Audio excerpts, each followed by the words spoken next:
नमस्कार साथियों, मैं दीपक शुक्ला आप सभी का बहुत बहुत स्वागत करता हूं आपके अपने YouTube channel A to Z banking information पर।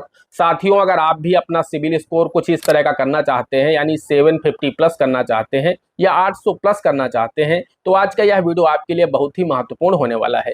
यह मेरा सिबिल स्कोर है जो कि 767 है। तो दोस्तों, आप सभी को पता होना चाहिए कि 700 के ऊपर का सिबिल स्कोर यानी क्रेडिट स्कोर अच्छा माना जाता है। 750 के ऊपर का सिबिल स्कोर बहुत अच्छा माना जाता है और जिसका सिबिल स्कोर 800 के ऊपर होता है, हालांकि रेयर केस में ही लोगों का होता है, लेकिन जो लोग अपना शेयर जो सिबिल स्कोर है वो 800 प्लस कर लेते हैं, उनका सिबिल स्कोर एक्सीलेंट की श्रेणी में आता है, यानी बहुत ही सुपर माना जाता है उनका सिबिल स्कोर। तो 750 प्लस अगर आप अपना भी सिबिल स्कोर करना चाहते हैं तो इस वीडियो को शुरू से अंत तक देखिए। अगर आपका सिबिल स्कोर 750 प्लस होता है तो बहुत अच्छा माना जाता है। आप कहीं भी किसी भी लोन के लिए, कहीं भी किसी क्रेडिट कार्ड के लिए आवेदन करते हैं तो आपको बहुत ही आसानी से लोन मिल जाता है और बहुत ही कम ब्याज दर पर आपको वो लोन मिल जाता है। आप सभी को पता होना चाहिए, आपका सिबिल स्कोर जितना अच्छा होता है उतनी ही कम ब्याज दर पर आपको इंस्टीट्यूशन के द्वारा लोन प्रदान किया जाता है। आप किसी भी वित्तीय संस्थान से लोन के लिए जब आवेदन करते हैं, चाहे वो एनबीएफसी हो या फिर बैंक हो, सबसे पहले आपका वो सिबिल स्कोर चेक करते हैं,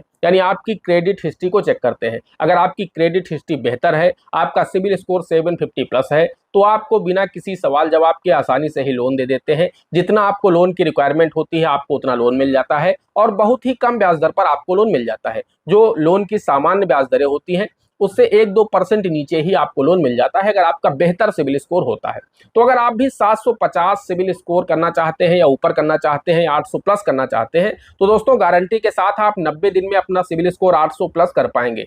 बस इस वीडियो में हम आपको जो 5 पॉइंट बताने वाले हैं उन पांचों पॉइंट को आप लोग फॉलो कर लीजिए। 90 दिन के अंदर आपका सिबिल स्कोर आप देखेंगे प्रति महीने आपका जो सिबिल स्कोर है कम से कम 10-20 पॉइंट बढ़ने लगेगा और 90 दिन के बाद या फिर 6 महीने के अंदर अंदर आपका जो सिबिल स्कोर है वो 800 प्लस हो जाएगा या 750 प्लस हो जाएगा। बस इन पांचों पॉइंट को आप लोग फॉलो कर लीजिए। दोस्तों, सिबिल स्कोर बढ़ाने की यह निंजा टेक्निक है जो हम आपको इस वीडियो के माध्यम से बताने वाले हैं। जी हाँ दोस्तों, आप लोगों को इससे पहले यह टेक्निक नहीं पता होगी और आप लोग जब इनके पांचों पॉइंट को जानेंगे तो आपको पता चलेगा कि क्या ऐसा भी होता है, इसकी वजह से भी आपका सिबिल स्कोर गिरता है। जी हाँ दोस्तों, आपके सेविंग अकाउंट की वजह से भी आपका जो सिबिल स्कोर है वो डाउन जाता है।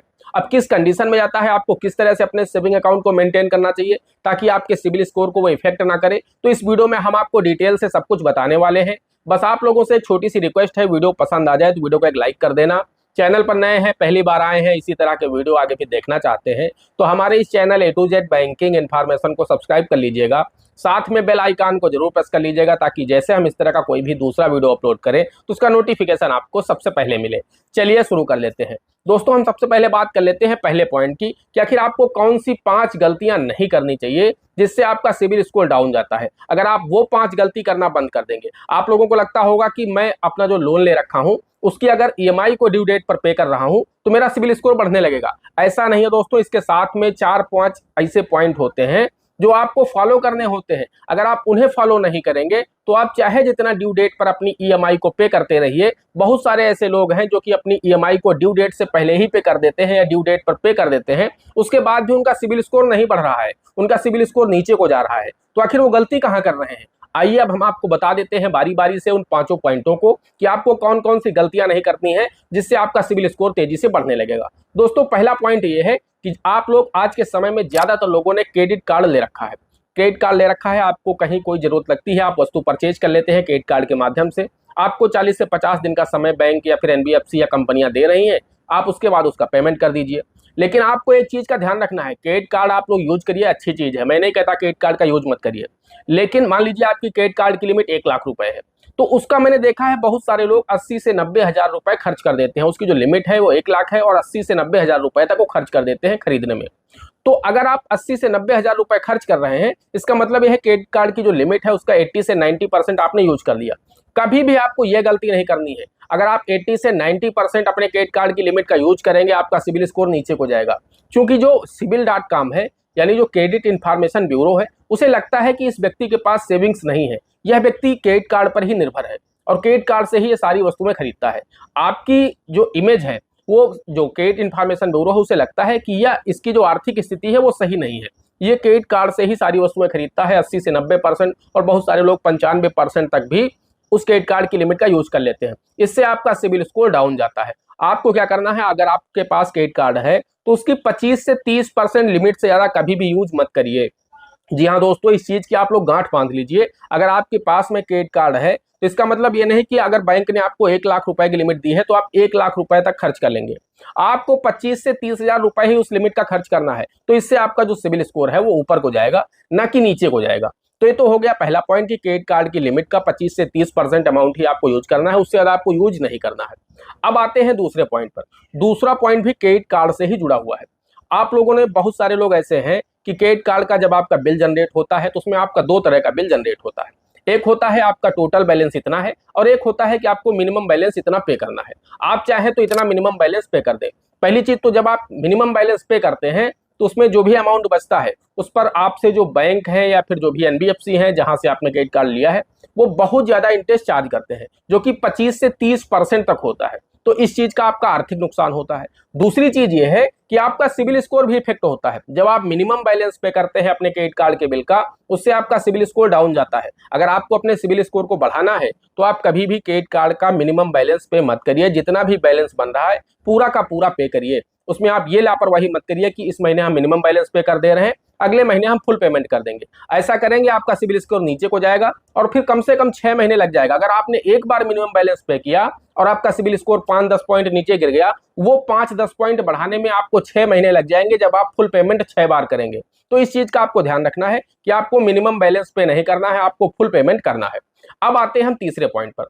तीसरा पॉइंट दोस्तों बहुत ही मोस्ट इंपॉर्टेंट है, जो ज्यादातर लोग करते भी हैं, कि आपकी जो भी ईएमआई चल रही है उनको ड्यू डेट पर ही पे करना है। आपके जितने भी लोन है उनकी जो भी इंस्टॉलमेंट है उसकी जो भी ड्यू डेट है आपको ड्यू डेट पर ही पे करना है। अगर आप एक दिन भी लेट करेंगे तो निश्चित रूप से आपका सिविल स्कोर नीचे को जाएगा। एक दिन भी अगर आपने लेट किया तो आपका सिविल स्कोर नीचे को जाने लगेगा, वो ऊपर को जाने की बजाय नीचे की तरफ आने लगेगा। तो अगर आपको अपना सिविल स्कोर अप करना है तो आपको कभी भी ड्यू डेट को मिस नहीं करना है, हर हालत में ड्यू डेट पर पेमेंट करना है। अगर आपके खाते से पैसा कटता है तो आपका बैलेंस, मान लीजिए 5 तारीख को आपको इंस्टॉलमेंट डेबिट होनी है तो 4 तारीख को ही आप अपने खाते में पैसा डाल दीजिए, ताकि जब वो कंपनी आपके खाते से पैसा काटना चाहे तो आसानी से काट सके, किसी तरह की कोई समस्या ना हो, आपका जो पेमेंट है वो एक दिन भी लेट ना हो। अब दोस्तों हम बात कर लेते हैं चौथे पॉइंट की। दोस्तों चौथा पॉइंट ये होता है कि आपको बार बार अपना सिविल स्कोर चेक नहीं करना है, या आपको किसी भी वित्तीय संस्थान से अपना कभी भी बार बार सिविल स्कोर नहीं चेक कराना है। ये बहुत ही महत्वपूर्ण पॉइंट है। जब भी आप हार्ड चेक करते हैं, दो तरह की आपका सिविल स्कोर चेक होता है, एक हार्ड चेक होता है, एक सॉफ्ट चेक होता है। तो आप सॉफ्ट चेक चाहे दिन में 2 बार कर ले, कोई इशू नहीं, उससे आपकी सिविल पर फर्क नहीं पड़ता है। लेकिन हार्ड चेक अगर आपकी सिविल होती है तो उसमें आपका कम से कम 5 से 10 पॉइंट एक बार में गिरता है। अगर आपने पूरे महीने में 5 बार अपना सिविल स्कोर चेक करा लिया तो 30 से 50 पॉइंट तक आपका सिविल स्कोर नीचे आ जाएगा। अब ये हार्ड चेक और सॉफ्ट चेक क्या होता है? सॉफ्ट चेक का मतलब ये होता है आप किसी ऐप के माध्यम से या गूगल पे, फोन के माध्यम से, पेटीएम के माध्यम से आप खुद ही अपना सिविल स्कोर चेक कर रहे हैं, तो वहां पर आपका सिविल स्कोर नीचे को नहीं जाएगा। लेकिन जब आप किसी वित्तीय संस्थान में जाते हैं, किसी क्रेडिट कार्ड के लिए, किसी पर्सनल लोन के लिए या किसी वस्तु के लिए आप जाते हैं, किसी एनबीएफसी के पास जाते हैं, वहां पर वो आपका सिविल स्कोर चेक करते हैं और उसके बाद फिर वो आपको बता देते हैं कि आपका सिविल स्कोर डाउन है, हम आपको ये वस्तु नहीं दे पाएंगे ईएमआई पर, या फिर ये लोन आपको नहीं मिल पाएगा। आप किसी क्रेडिट कार्ड के लिए अप्लाई करते हैं, वहां पर आपका सिविल स्कोर चेक होता है और फिर वो आपका सिविल स्कोर देख करके आपका क्रेडिट कार्ड रिजेक्ट हो जाता है। इस दशा में मान लीजिए आप बार बार अपना अगर सिविल स्कोर चेक करा रहे हैं तो फिर निश्चित रूप से आपका सिविल स्कोर हर बार 5 से 10 पॉइंट नीचे को जाएगा, वो ऊपर को नहीं जाएगा। तो कभी भी आप इस तरह की गलती ना करें। आप किसी भी वित्तीय संस्थान में जाकर के अगर आपको पता चल चुका है कि मेरा सिविल स्कोर 700 के नीचे है, तो कभी भी आप किसी भी वस्तु के लिए आवेदन मत करिए। आप आवेदन करेंगे, आपका आवेदन भी रिजेक्ट कर दिया जाएगा और आपका सिविल स्कोर भी 5 से 10 पॉइंट नीचे आ जाएगा। अब आते हैं हम 5वें पॉइंट पर, जो कि बहुत ही महत्वपूर्ण है और बहुत ही कम लोगों को पता है। जी हाँ दोस्तों, ये एक ऐसा पॉइंट है जो कि आपको कोई नहीं बताता है कि इसकी वजह से भी आपका सिविल स्कोर नीचे को जाता है। जी हाँ दोस्तों, ये सेविंग अकाउंट से जुड़ा हुआ है। आपका जो बचत खाता होता है उससे जुड़ा हुआ ये रूल्स है, उससे जुड़ा हुआ ये पॉइंट है। अब इसमें क्या है दोस्तों कि मान लीजिए आज के समय में आपके 2-3-4 सेविंग अकाउंट बचत खाते हैं, उनमें से आपके 1-2 सेविंग अकाउंट ऐसे हैं जो कि डॉर्मेंट पड़े हुए हैं, इनएक्टिव पड़े हुए हैं। आपका जो सेविंग अकाउंट अगर डॉर्मेंट पड़ा हुआ है, इनएक्टिव पड़ा हुआ है, उसका बैलेंस माइनस में जा रहा है, मिनिमम बैलेंस की वजह से आपने उसे मेंटेन नहीं किया है, तो आपका जो सिविल स्कोर है उससे नीचे को जाता है। दोस्तों आप इस चीज का ध्यान रखिए। अगर आपका कोई भी सेविंग अकाउंट डॉर्मेंट, इनएक्टिव पड़ा हुआ है लंबे समय से, तो निश्चित रूप से वो आपके सिबिल स्कोर पर बुरा असर डाल रहा है, आपका उससे सिबिल स्कोर इफेक्ट हो रहा है। आपको ये गलती नहीं करनी है। या तो आप अपने उस अकाउंट को एक्टिव करा लीजिए या फिर उससे जाकर के क्लोज कर दीजिए। जब आपको लगता होगा कि हम बहुत दिनों से अपने खाते का संचालन नहीं कर रहे हैं, तो बैंक खुद ही उस खाते को बंद कर देता है।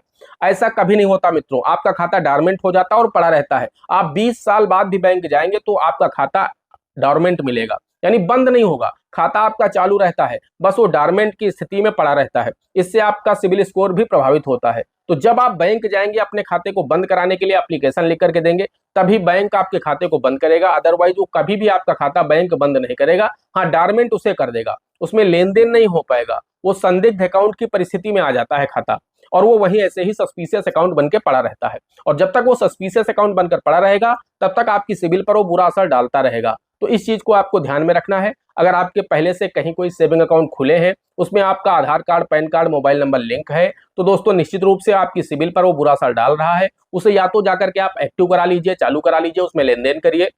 आपका कोई भी बैंक अकाउंट अगर 1 साल तक उसमें लेन देन कुछ भी नहीं करते हैं, आप 150 रुपए भी उसमें जमा नहीं करते हैं, उससे कभी भी विड्रॉल नहीं करते हैं, तो वो डॉर्मेंट हो जाता है, इनएक्टिव हो जाता है, और वो आपकी सिबिल को प्रभावित करता रहता है। तो आप या तो उसे बंद करा दीजिए जाकर, अगर आपको आवश्यकता नहीं है, और अगर आपको आवश्यकता है तो उसे जाकर के एक्टिव करा लीजिए। साल में एक बार उसमें ट्रांजेक्शन करिए, ताकि आपका वो अकाउंट एक्टिव बना रहे। इससे आपका सिबिल स्कोर निश्चित रूप से 90 दिन से लेकर के 6 माह के बीच में, यानी 180 दिनों के बीच में आपका सिबिल स्कोर 750 प्लस हो जाएगा। दोस्तों, ये 5 निंजा टेक्निक है। अगर इनसे भी आपका सिबिल स्कोर दोस्तों नहीं बढ़ता है, तो हम आपको एक बोनस टिप दे देते हैं। दोस्तों, बोनस पॉइंट ये है, अगर आप अपना सिबिल स्कोर तेजी से बढ़ाना चाहते हैं, बहुत ही कम समय में बहुत ज्यादा सिबिल स्कोर करना चाहते हैं, तो उसके लिए दोस्तों बोनस पॉइंट ये है कि आप किसी भी बैंक, किसी भी एनबीएफसी, किसी संस्थान से आप एक गोल्ड लोन ले लीजिए, छोटा सा गोल्ड लोन ले लीजिए, और उसकी जो ईएमआई है ड्यू डेट पर पे करिए। जी हाँ दोस्तों, जो गोल्ड लोन है, ऐसा लगता है ये सिबिल स्कोर को बढ़ाने के लिए ही बनाया गया है। आप एक बार 10-20 हजार रुपए का मात्र गोल्ड लोन लेकर के देख लीजिए, उसकी जो भी ईएमआई है ड्यू डेट पर पे करिए, आपका सिबिल स्कोर तेजी से बढ़ने लगेगा। जी हाँ दोस्तों, ये निंजा टेक्निक है सिबिल स्कोर को बढ़ाने की। आप अपनी एक रिंग ले जा करके बैंक या किसी भी वित्तीय संस्थान में रख के वहां से एक छोटा सा गोल्ड लोन ले लीजिए, 6 महीने के लिए मात्र ले लीजिए, और उसकी जो भी ईएमआई है ड्यू डेट पर पे करिए। आप देखेंगे आपका सिबिल स्कोर कितनी तेजी से बढ़ेगा, और आपका सिबिल स्कोर 750 प्लस या 800 प्लस हो जाएगा। दोस्तों, आशा करते हैं आपको वीडियो पसंद आया होगा। अगर वीडियो पसंद आया है तो एक लाइक कर देना। चैनल पर नए हैं, पहली बार आए हैं, इसी तरह के वीडियो आगे भी देखना चाहते हैं, तो हमारे इस channel A to Z banking information को सब्सक्राइब करके साथ में बेल आइकन को जरूर प्रेस कर लीजिएगा, ताकि जैसे हम इस तरह का कोई भी दूसरा वीडियो अपलोड करें तो उसका नोटिफिकेशन आपको सबसे पहले मिले। दोस्तों, आज के वीडियो में इतना ही। मिलते हैं अगले वीडियो में किसी अगले इंटरेस्टिंग टॉपिक के साथ। तब तक के लिए जय हिंद, जय भारत।